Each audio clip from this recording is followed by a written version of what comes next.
함께 하나님 말씀 보시겠습니다. 함께 보실 하나님 말씀은 요한복음 18장 1절에서 11절까지 말씀입니다. 요한복음 18장 1절에서 11절까지 말씀, 우리 한 절씩 교독하시겠습니다. 예수께서 이 말씀을 하시고 제자들과 함께 기드론 시내 건너편으로 나가시니 그곳에 동산이 있는데 제자들과 함께 들어가시니라.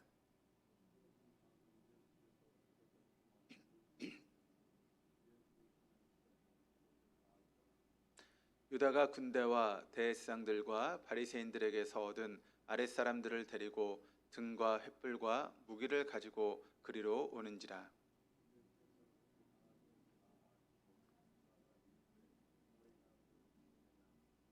대답하되 나사렛 예수라 하거늘 이르시되 내가 그니라 하시니라. 그를 파는 유다도 그들과 함께 섰더라.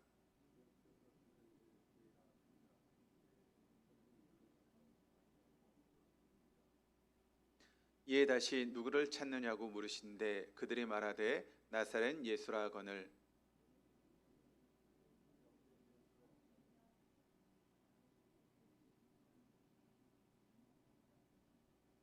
이는 아버지께서 내게 주신 자 중에서 하나도 잃지 아니하였사옵나이다 하신 말씀을 응하게 하려 함이로라.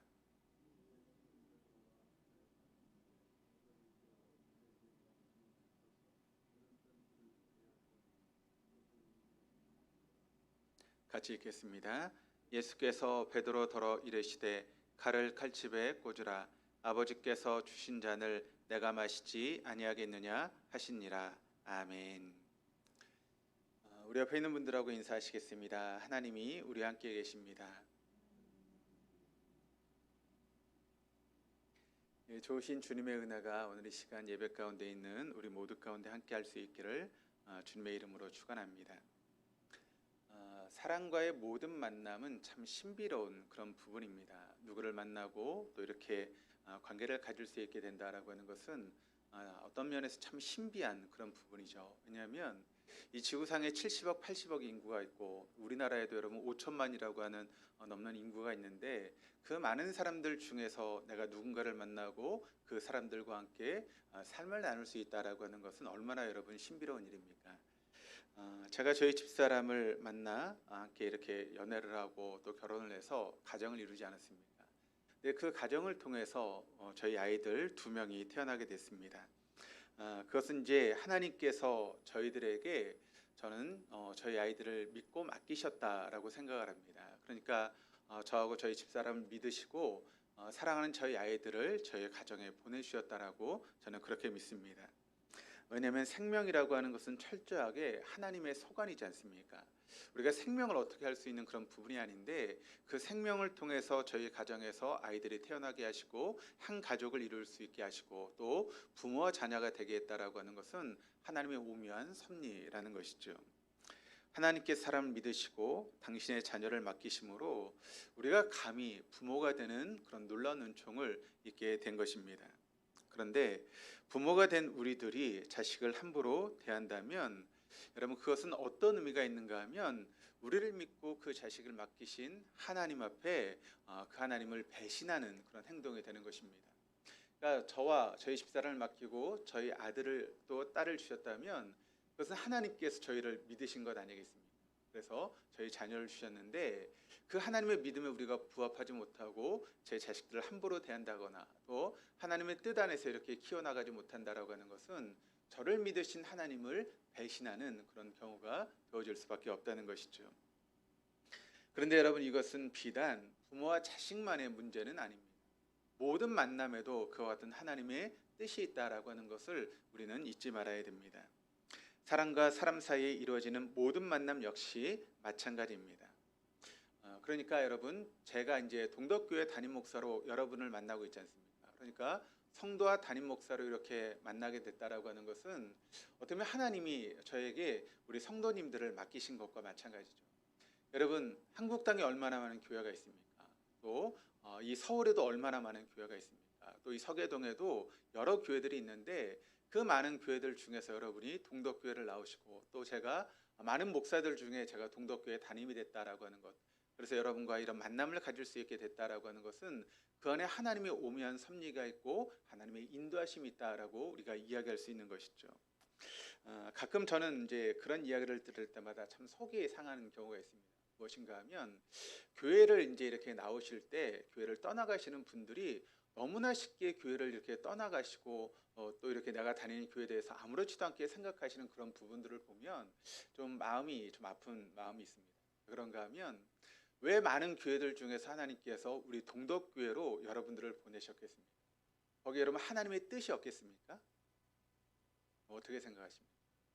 여러분이 동덕교회 나오시는 것이 그 안에 여러분이 막 많은 교회들 중에서 뭐 이렇게 해가지고 찍어가지고 이렇게 나오는 게 아니지 않습니까? 여러 생각을 하고 또 하나님 앞에 기도하면서 하나님의 인도하신 가운데 우리가 이렇게 동덕교회에 나오게 된 것, 그것은 저도 마찬가지죠. 만약 여러분 제가 이렇게 동덕교회 담임 목사로 오게 되었는데 제가 여러분들처럼 이렇게 딱 해가지고 많은 교회들 중에 선택해서 이렇게 온 게 아니지 않습니까? 제가 동덕교회 오기까지 하나님께서 저를 이끌어줬던 그런 방법이 있었고 또 섭리가 있어서 제가 이렇게 동덕교회에 오게 된 것이죠. 그렇다면 제가 이 동덕교회를 바라보는 마음이 어떤 마음일까요? 조금만 더 큰 교회가 있으면 거기로 옮겨가야지. 혹시 그런 마음이 제 마음에 있을까요? 네, 그런 마음이 지금은 없는데요. 그렇습니다. 하여튼 그런 마음이 제게는 없습니다. 그래서 누가 물어보시더라고요. 목사님 혹시 큰 교회에서 이렇게 청빙하시면 갈 겁니까? 라고 하는 그런 물음을 저한테 물어보신 적이 있는데 제가 그때 저는 그런 마음은 없습니다. 라고 이렇게 대답을 했던 적이 있습니다. 왜 그런가 하면 저를 이곳까지 인도하셨던 그 하나님의 섭리가 저는 있다고 믿기 때문에 제가 할 수 있는 한은 또 하나님께서 어떻게 인도하실지 모르겠지만 제가 할 수 있는 한은 동덕교회에서 제 목회를 하려고 하는 그런 마음이 있습니다. 그런 것처럼 목회자인 저에게도 그렇게 하나님의 섭리가 있는 것처럼 우리 성도님들에게도 여러분 그런 하나님의 섭리가 있을까요? 없을까요? 다 섭리가 있습니다. 수없이 많은 교회들 중에 여러분을 하나님께서 동덕교회를 이끄시고 또 이곳에서 직분을 맡게 하시고 또 봉사의 일을 하게 하신 것은 다 하나님의 놀라운 섭리와 인도하심이 있다는 것이죠. 그런 의미에서 우리가 교회를 바라볼 때 그렇게 쉽게 여러분 교회를 떠날 수 있는 그런 부분이 아니라는 것입니다. 왜냐하면 거기는 하나님의 섭리가 있는데 그 섭리를 우리가 이해하지 못하고 쉽게 교회를 떠나간다라고 하는 것은 결국 이 교회를 보내신 하나님을 어떻게 하는 것입니까? 배신하는 것과 마찬가지이기 때문에 그렇습니다. 사람과 사람의 모든 만남 속에는 바로 이런 하나님의 섭리가 있다라고 하는 것을 우리는 잊지 말아야 되는 것이죠. 그리고 하나님은 하나님께서 여러분 일을 해 나가실 때 보면 어떻게 일을 해 나가십니까? 사람과의 만남을 통해서 역사하시고 하나님의 일을 이루어 가시는 모습을 우리가 보게 됩니다. 그러니까 우리가 어떤 일을 해 나갈 때 누군가의 만남을 통해서 그렇게 만남을 통해 하나님 역사를 이루어가는 모습을 보게 되는 것이죠. 그러니까 예를 들어서 어떤 사람이 참 힘들고 어려운 시간들을 보내고 있습니다. 그런데 그때 하나님께서 그 사람을 회복하게 하시기 위해서 하나님이 쓰시는 방법은 어떤 방법일까요? 바로 하나님의 사람을 연결시켜 주는 것입니다. 그래서 그 어려운 가운데 있는 사람이 위로를 얻고 힘을 얻고 회복될 수 있도록 하나님은 그 또 누군가를 통해서 그 사람을 구원하시고 이끌어 가시는 그런 놀라운 역사를 일으킨다는 것입니다. 그러므로 내가 누군가를 만난다라고 하는 것은 여러분 그 안에 놀라운 하나님의 섭리가 있다라고 하는 것을 우리는 잊지 말아야 됩니다. 그리고 그 섭리를 이해할 때만 우리에게 맡겨주신 그런 삶의 자리에서 그리고 우리가 만나고 있는 그 만남들을 우리가 쉽게 여기지 않고 그 만남을 귀중하게 생각하면서 그 만남을 통해서 하나님께서 일하시는 그 일하심을 우리가 경험하고 체험하게 되는 놀라운 일들이 있게 된다는 것입니다. 예를 들어서 우리가 성경에도 그런 만남을 볼 수 있게 되는데 그런 모세와 여호수아의 그런 만남이 있지 않았습니까? 그래서 모세와 여호수아의 만남을 통해서 우리가 알고 있는 것처럼 하나님이 약속하신 여러분 가나안 땅, 약속의 땅을 성취하는 그런 놀라운 역사가 바로 모세와 여호수아의 만남을 통해서 이루어지게 되었다라고 하는 것을 우리가 알게 되죠. 또 농사꾼이었던 엘리사가 여러분 누구를 만나게 됩니까? 엘리야를 만나게 되지 않습니까? 그랬을 때 바로 그가 위대한 하나님의 선지자로 귀하게 쓰임받는 모습을 우리가 볼 수 있게 됩니다. 또 바울도 마찬가지입니다. 여러분 바울이 누구를 만나게 되는가 하면 바로 자신의 고향에 있었던 다소로 찾아왔던 바나바를 만나게 되지 않습니까? 그 바나바와의 만남을 통해서 우리가 알고 있는 세계 선교의 역할을 감당했던 사도 바울이 있을 수 있게 되었다는 것입니다. 그러니까 여러분, 이런 모든 만남 속에 하나님의 놀라운 섭리가 있고 뜻이 있다라고 하는 것을 우리는 알 수 있게 되는 것이죠. 예를 들어서 이처럼 여러분, 하나님의 만남과 또 그런 만남을 통해서 이루어지는 하나님의 섭리는 얼마나 신비하고 아름답습니까? 그런데 그 만남의 가치를 우리가 이해하지 못하고 그것을 깨닫지 못한다면 그럼 어떤 일이 벌어지겠습니까? 예를 들어서 모세가 여호수아의 만남을 대수롭게 여기지 않았다라면 그럼 어떻게 되었을까요? 그 여호수아를 통해서 가나안 땅을 정복하는 그런 놀라운 일들은 여러분 어려움 가운데 빠질 수밖에 없었을 것입니다. 엘리야가 밭갈던 엘리사를 그저 농사꾼의 한 사람으로 보고 말았다면 우리가 알고 있는 엘리사라고 하는 위대한 선지자는 나타나지 않았을 것입니다. 또 바나바가 바울을 다른 사람들이 생각하고 있었던 것처럼 사람이나 때려잡는 폭도로 생각하고 그 바울을 깊이 생각하지 않았다면 아마 바울을 통한 세계 선교의 그런 대역사는 힘들고 어려운 그런 일이 되어버리고 말았을 것입니다. 그리고 그것을 그들을 믿고 당신에게 보내셨던 하나님에 대한 그런 불충이고 배신이다라고 하는 것을 우리가 알 수 있게 되는 것이죠. 그러므로 우리가 사랑과의 만남이라고 하는 것은 그 안에 하나님의 놀라운 섭리가 있다라고 하는 것을 우리는 언제나 잊지 말아야 됩니다. 그래서 한 사람 한 사람을 통해서 우리에게 만남을 주시고 그 만남을 통해서 하나님의 새로운 역사를 이루어 가시는 놀라운 하나님의 뜻을 우리가 믿음의 눈으로 바라볼 수 있어야 되고 또 그런 만남을 하나님께 주신 만남으로 생각하고 그 만남에 최선을 다할 때 우리는 하나님을 배신하지 않은 그런 삶을 살아갈 수 있다는 것이죠. 그러므로 우리가 만나는 모든 만남들 속에서 그 만남을 소중히 가꿈으로써 그들과 더불어 하나님의 귀한 도구로 사용하고 또 쓰임받는 우리 동독의 모든 교우들 다 될 수 있기를 주님의 이름으로 축원합니다. 그렇다면 한번 우리가 그런 만남을 정말 귀중하게 생각하고 있나라고 하는 그런 부분을 한번 생각해 봤으면 좋겠습니다. 하나님께서 우리 동독교회 안에도 많은 만남을 주지 않았습니다. 뭐 같은 기관에서 아니면 같은 목장에서 우리가 많은 만남을 가지고 있는데 그렇게 만나는 한 사람 한 사람을 내가 정말 귀하게 생각하고 있는가? 그 사람들이 하나님께서 나에게 보내신 그런 사람으로서 내가 그 사람을 잘 섬기고 있는가? 그런 부분에 대해서 우리가 한번 깊이 생각할 수 있는 그런 시간이 되었으면 좋겠습니다. 자, 오늘 본문의 말씀은 우리가 계속 나누고 있는 요한복음 18장의 말씀은 예수님께서 이제 십자가의 죽음을 앞에 두시고 겟세마네 동산에서 기도하시던 그런 모습을 우리에게 보여주고 있는 그런 장면입니다. 그런데 겟세마네 동산에서 기도를 마친 예수님이 드디어 그를 잡으러 온 군병들에 의해서 잡히시는 그런 모습이 오늘 본문의 말씀을 통해 나타나고 있습니다. 그런데 오늘 본문의 말씀을 보시면 전혀 상반된 두 인물이 오늘 본문의 말씀을 통해 나타나고 있는데 우리 한번 말씀을 같이 한번 읽어보시겠습니다. 우리 2절에서 5절까지 말씀 우리 한번 같이 한번 읽어보시겠습니다. 그곳은 가끔 예수께서 제자들과 모이시는 곳이므로 예수를 파는 유다도 그것을 알더라. 유다가 군대와 대제사장들과 바리새인들에게서 얻은 아랫사람들을 데리고 등과 횃불과 무기를 가지고 그리로 오는지라. 예수께서 그 당할 일을 다 아시고 나아가 이르시되 너희가 누구를 찾느냐? 대답하되 나사렛 예수라 하거늘 이르시되 내가 그니라 하시니라. 그를 파는 유다도 그들과 함께 섰더라. 자, 이 말씀 가운데 우리는 상반된 두 인물을 만나게 되는데 첫 번째는 누구인가 하면 바로 예수를 팔았던 가룟 유다라고 하는 사람을 우리가 오늘 본문의 말씀을 통해서 만나게 됩니다. 그럼 이 가룟 유다가 어떤 사람입니까? 은 30댐에 자신의 스승이었던 예수님을 팔아넘겼던 사람이 바로 가룟 유다 아닙니까? 그런데 어떻게 보면 팔아넘겼다라고 하는 것은 자신의 스승을 버린 것이나 마찬가지죠. 그런데 그가 여러분 단순히 은 30에 그냥 팔아넘기고 끝난 게 아닙니다. 예수를 잡아가는 군병들 앞장서서 예수가 누구인지를 알려주기 위해서 앞장섰던 사람이 바로 이 가룟 유다입니다. 그리고 그 체포의 현장에서 태어나게 서 있었던 사람이 바로 가룟 유다라는 것이죠. 3년 동안 예수님과 동거동락하면서 함께했던 그 스승을 은 30에 팔아넘겼을 뿐만 아니라 그 스승이 잡혀가는 그런 모든 것들을 눈앞에서 보고 있었던 그 같은 사람이 바로 가룟 유다였다는 것이죠. 그만큼 누구도 흉내낼 수 없을 만큼 뻔뻔한 사람이 바로 가룟 유다라는 것이죠. 그런데 여러분, 그 순간 가룟 유다는 예수님만을 배신한 것이 아닙니다.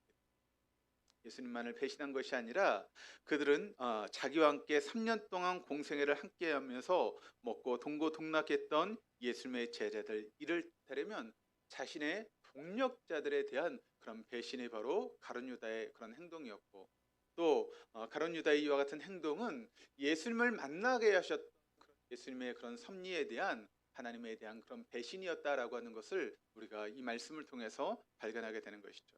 그러니까 은 30의 예수를 팔아넘긴 것은 예수님에 대한 그런 배신이고, 또 자기와 함께했던 동력자에 대한 그런 배신이었을 뿐만 아니라 예수님과의 만남을 이루어 주셨던 하나님에 대한 그런 배신이 바로 가룟 유다의 행동이었다라고 하는 것을 우리는 알게 되는 것입니다. 그래서 여러분, 우리가 가룟 유다 하면 우리의 머릿속에 어떤 이미지로 떠오르고 있습니까?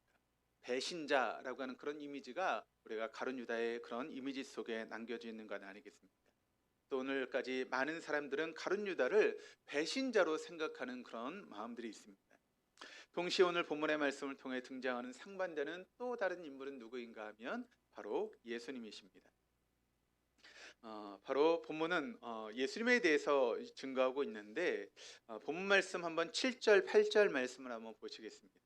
우리 한번 같이 한번 읽어보시겠습니다.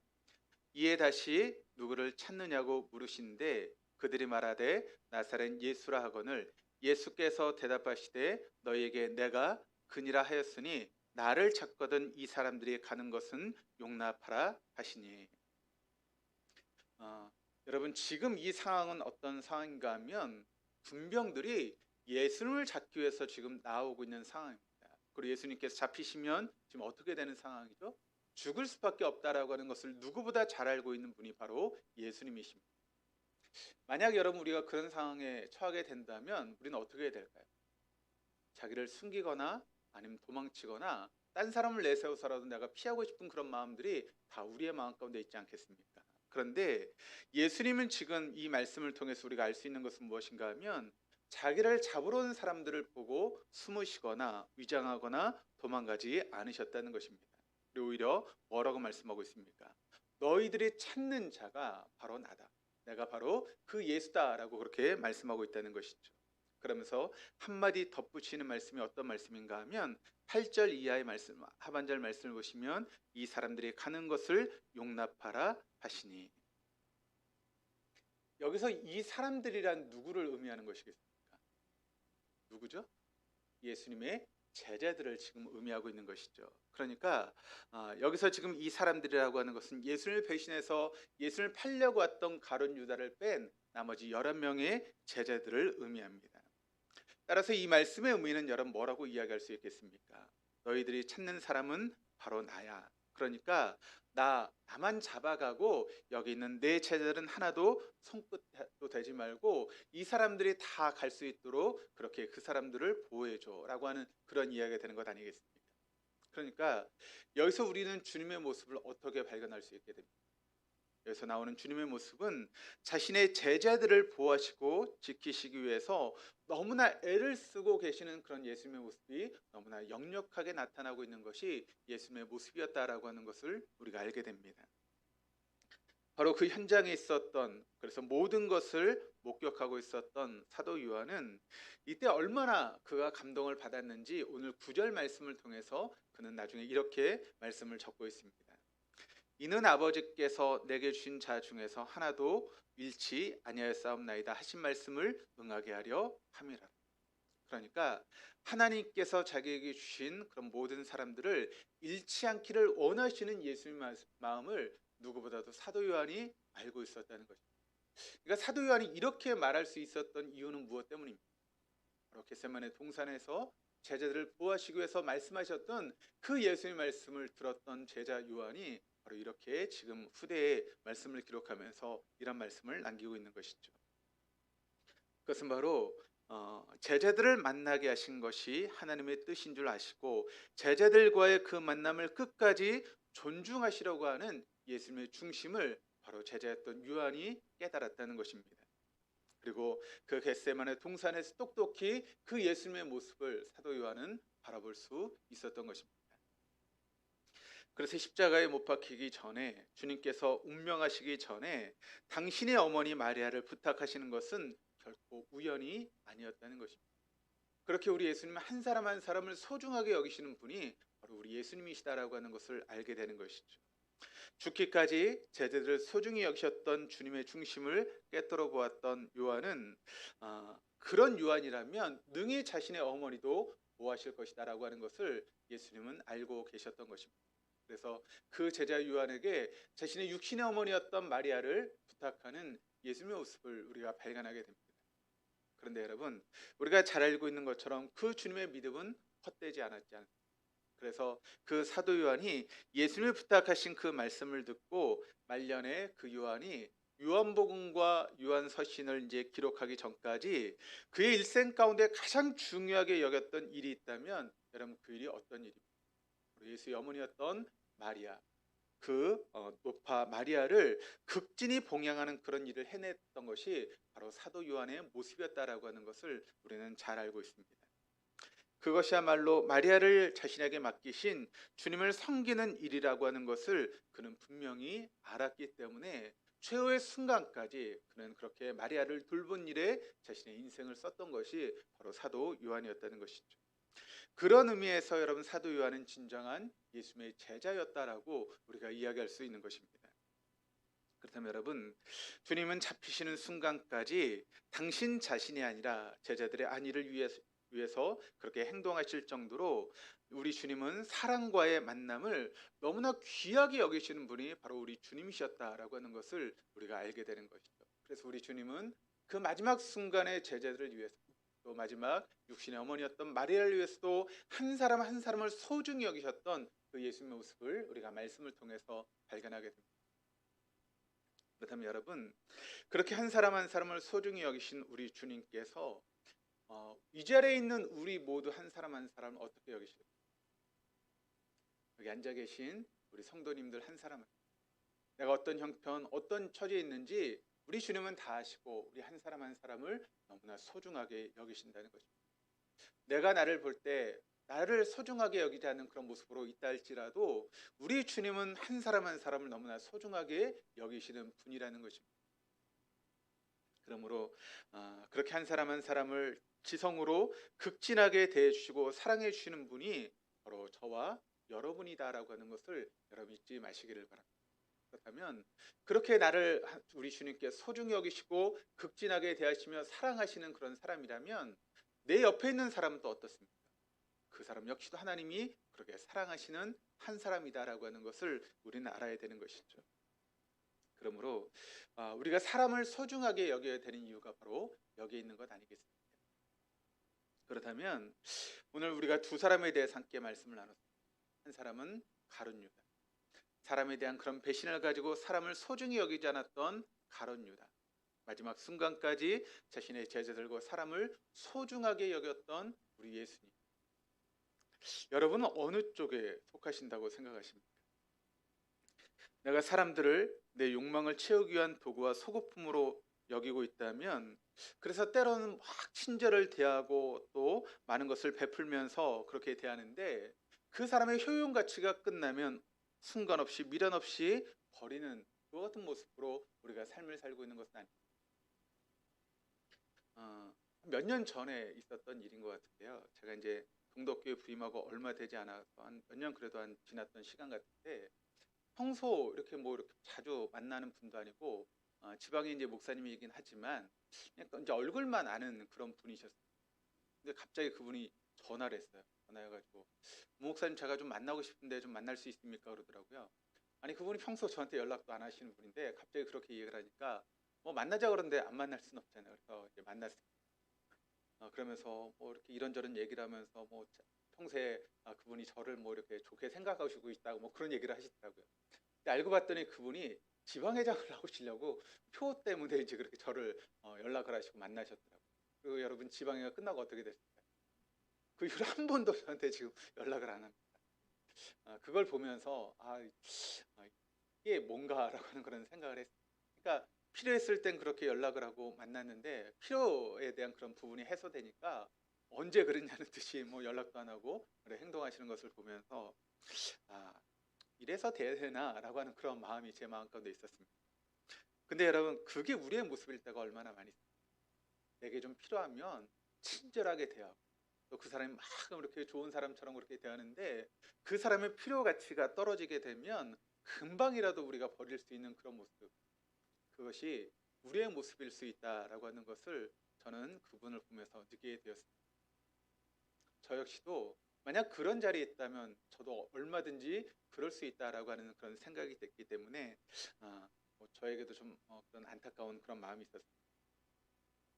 그런데 여러분, 주님이 주신 그런 만남을 우리가 귀중하게 여기고 그래서 때로는 불이익을 당하고 고통을 받고 때로는 오해를 받음에도 불구하고 그 만남을 소중히 여기고 가꾸는 사람이 있다면 본인이 아무리 부인해도 그 사람이야말로 진정한 그리스도인 아니겠습니까? 바로 그것이 체포의 현장에서까지 제자들을 위하시던 예수 그리스도의 모습이다라고 하는 것을 우리가 알게 됩니다. 그렇다면 여러분, 우리가 참된 그리스도인이 되었다라고 하는 것은 어떤 의미가 있겠습니까? 참된 그리스도인이란 예수 그리스도를 본받아서 사랑과의 만남을 끝까지 소중하게 가꾸어가는 사람, 바로 그 사람이 참된 그리스도인이라고 우리가 이야기할 수 있습니다. 그러므로 지금 내 주변에 있는 사람들, 하나님께서 내 곁에 두신 사람들, 그 사랑과의 만남을 여러분 소중하게 가꿔가시는 저 여러분이 되었으면 좋겠습니다. 사람을 만날 때마다 즐겁고 웃고 떠드는 것을 의미하는 것이 아닙니다. 매번 좋게 인심 좋게 인심을 쓰는 것도 아닙니다. 만날 때 극신하게 친절을 베푸는 것만도 의미하는 것이 아닙니다. 그렇게 하다가도 우리의 감정이 여러분 좀 휘떨어지면 또 내가 생각했던 그런 생각과 조금만 어긋나면 주저없이 그 관계를 깨트려 버리는 경우들이 우리가 얼마나 많이 있습니다. 금방이라도 뭐 다 이렇게 빼줄 것처럼 행동하다가도 금방 마음이 뒤틀리면 여러분 어떻게 합니까? 언제 그랬냐는 듯이 여러분 그렇게 행동하는 게 우리의 모습일 때가 얼마나 많이 있습니다. 그러므로 우리가 하나님과의 만남을 소중하게 여기는 사람이란 여러분 어떤 사람이겠습니까? 그것은 바로 첫 번째 이렇게 이야기할 수 있습니다. 사람과의 관계 속에서 결과가 아니라 동기를 중요하게 여기는 마음이 바로 만남을 소중하게 여기는 사람이다라고 이야기할 수 있습니다. 어떤 결과를 냈느냐라고 하는 것이 중요한 것이 아니라 내가 어떤 동기를 가지고 그 사람을 대하느냐라고 하는 것이 훨씬 더 중요하다는 것이죠. 그런 동기를 가지고 우리가 그 사람을 만날 때 때로는 결과가 좋지 않을 수도 있지만 그러나 그 동기를 보신 하나님 앞에 우리가 그렇게 행동한다면 그 만남을 하나님의 아름다운 모습으로 가꾸어 가게 되실 것입니다. 또 두 번째는 진리에서 벗어나는 것을 요구하지 않는 것입니다. 내가 누군가에게 무언가를 요구할 수 있다고 생각한다면 그것은 내가 그 사람을 전혀 귀하게 여기지 않는다라고 하는 의미가 된다는 것입니다. 왜냐하면 사람을 중히 여긴다는 것은 불필요한 것, 불이한 것, 요구할 수 없는 것들을 요구하지 않는 것이기 때문에 그렇습니다. 예를 들어서 여러분, 내가 내 자식을 너무 사랑하는데 그 자식에게 그럼 어디 가서 돈 좀 훔쳐와 그렇게 이야기할 수 있습니까? 그것은 사랑하지 않는 것입니다. 내가 네가 원하는 거 해줄 테니까 뭐 좀 가지고 와. 그게 진정으로 사랑하는 것입니까? 그런 것이 아니라는 것이죠. 진리에서 벗어나는 것을 요구하지 않는 것입니다. 사람에 대한 존중은 사람과 사람 사이에서 일어나기 전에 먼저 우리의 마음에서부터 시작하는 것입니다. 우리의 마음이 상대를 받아들이는 만큼 상대를 우리가 존중할 수 있기 때문에 그렇습니다. 그러므로 내가 만남을 소중하게 여기는 그런 마음을 가지고 있다면 먼저 그 상대를 내가 마음으로부터 받아들일 준비가 되어 있을 때 그 만남을 소중하게 여기게 된다는 것이죠. 근데 우리는 우리의 마음으로부터 여러분 그 사람을 정죄하고 또 끊어버리는 경우들이 얼마나 많이 있습니다. 우리가 진정 그리스도인이라면 우리에게 주어진 모든 만남이 하나님의 섭리 가운데 이루어진 만남이라고 하는 것을 믿는다면 허망한 욕망 때문에 사람들을 소모품으로 마구 버리고 짓밟고 또 무시하는 그런 행동들을 하지 않게 될 것입니다. 모든 사람을 중히 여길 수 있도록 마음을 닫고 키우는 그런 사람이 되어질 줄 믿습니다. 사랑하는 교회 여러분, 그러므로 우리에게 주신 사람들, 그 모든 사람들을 우리의 마음으로 받아들이고 그 만남을 소중하게 여길 수 있는 저와 여러분 되었으면 좋겠습니다. 그래서 예수님과 같이 그와 같은 마음으로 사람을 중히 여기는 그와 같은 모습으로 우리가 그 사람들과 함께 하나님의 뜻, 또 하나님의 나라를 이루어갈 수 있는 우리 동덕의 모든 교우들 될 수 있기를 주님의 이름으로 축원합니다.